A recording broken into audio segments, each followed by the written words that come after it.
Hello friends and welcome to Educare 247. Today I'll be having a financial awareness lecture 28 on Export Preparedness Index Report 2020. So before getting into this, what is actually EPI? So Export Preparedness Index is a data-driven effort in order to identify the core areas which are crucial for the export promotion at the subnational level. So, recently, Niti Aayog, in partnership with the Institute of Competitiveness, released the EPI Report 2020.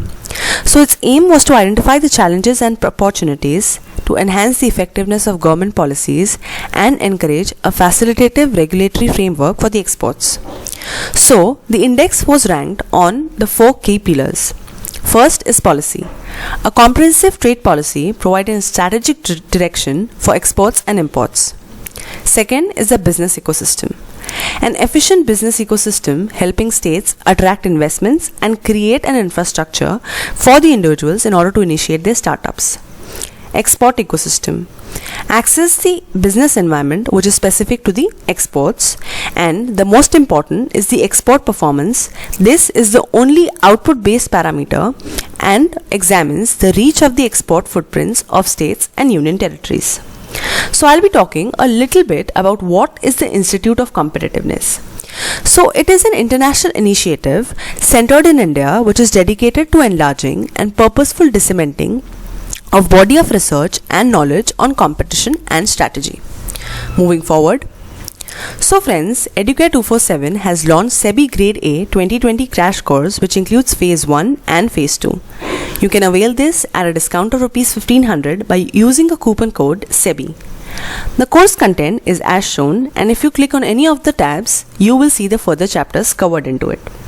Also, there are 5000 plus MCQs which will help you get thorough with the concepts. Moving forward. So there were certain key points. There are certain key sub-pillars which were mentioned. 11 sub-pillars were export promotion policy, institutional framework, business environment, infrastructure, transport connectivity, access to finance, export infrastructure, trade support, R&D infrastructure, export diversification, and the growth orientation. So what are the features? As I mentioned before getting started the lecture, the EPI is a data-driven effort in order to identify the core areas which are crucial for the export promotion at the subnational level. What is the benefit of it? So this index would be helpful and can act as a guide for the state governments to benchmark the regional performance with respect to the export promotion.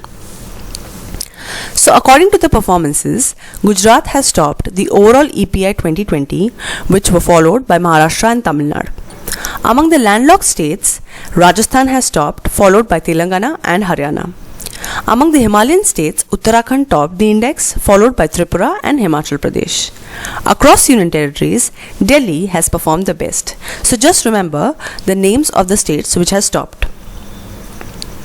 So India exports. India's merchandise exports have witnessed a growth from the USD 275.9 billion in the year 2016-2017 to 331 billion in 2019-2020. But however, because of this COVID-19 crisis, the India's export shrank by 60% in April 2020. Also, a new logistics division was established in the Department of Commerce to organize an integrated development of the logistics sector. TIES, which is a trade infrastructure for export scheme, was also launched in 2017 to address the existing export infrastructure gaps. Agriculture export policy was also rolled out to target the export contribution at a very micro level. Transport and Marketing Assistance, that is TMA scheme, was also introduced for the export of specified agricultural products. What were the challenges? So there are mainly 3 fundamental challenges that India faces. First is the intra and inter-regional disparities in the export infrastructure. Second is a poor trade support and growth orientation among the states.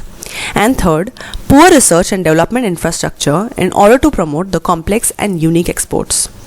So what is the way forward?